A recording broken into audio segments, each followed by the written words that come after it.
Selamat malam para youtuber yang dikasih Tuhan. Perkenalkan, nama saya Sukeri Ningsih. Sebelum mendengar renungan dari saya, silakan subscribe video saya di bawah ini. Saya akan memberikan renungan yang bertema tinggalkan kepahitan menuju masa depan yang berkelimpahan.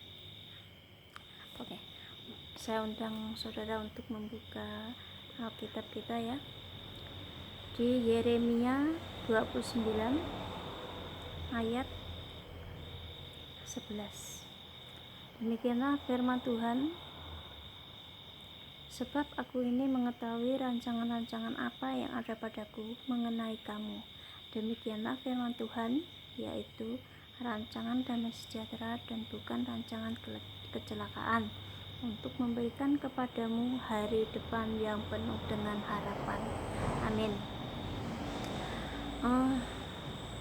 Sore itu Marta pergi berbelanja kebutuhan sehari-hari ke sebuah swalayan bersama ibunya. Marta itu diberi selembar kertas yang berisi daftar barang yang akan mereka beli.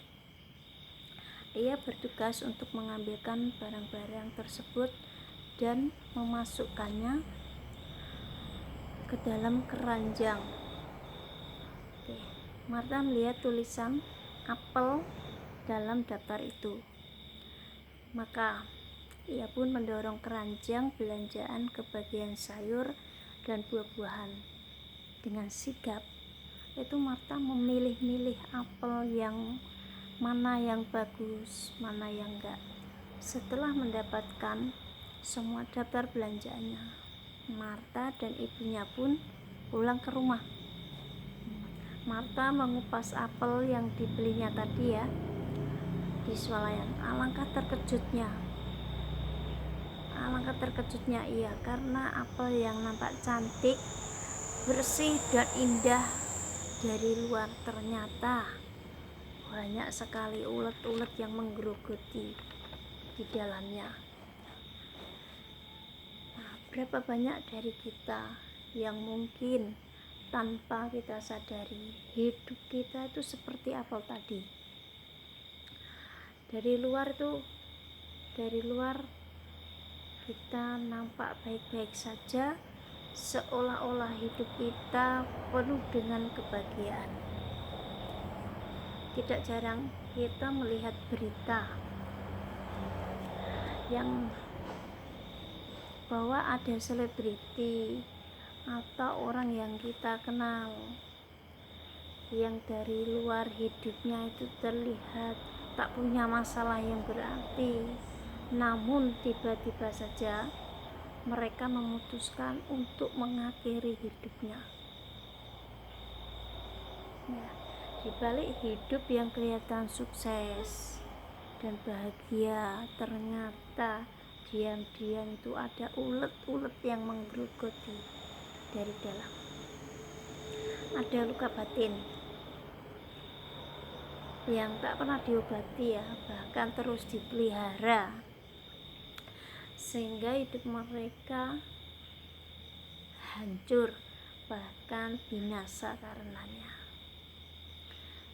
Tak ada satu kebaikan pun dalam memelihara kepahitan atau segala bentuk penyakit hati lainnya, seperti iri hati, sakit hati, dendam, bahkan kejahatan-kejahatan yang lain. Justru luka hati yang dibiarkan itu lambat laun tuh akan menggerogoti hidup Anda. Ya, hidup Anda dari dalam, saudara-saudara. Dan Tuhan ingin kita itu bebas dari segala bentuk penyakit hati itu. Tuhan tuh rindu kita itu mengalami kemerdekaan yang sejati. Percayai dan peganglah janji Tuhan bahwa ada masa depan gemilang yang telah Tuhan sediakan bagi setiap kita. Tetapi apabila hidup kita itu masih terus dipenuhi dengan kepahitan, maka kegelapan pun akan menghalangi kita untuk melihat terang yang telah Tuhan sediakan. Mulai saat ini juga ambillah keputusan untuk meninggalkan segala bentuk kepahitan dan kekelaman yang ada dalam hati kita, dan songsonglah janji Tuhan yang luar biasa bagi setiap kita. Sekian renungan dari saya, semoga bermanfaat dan jadi berkat bagi kita semua. Tuhan menyertai dan memberkati saudara-saudari yang dikasihi Tuhan. Amin. God bless you.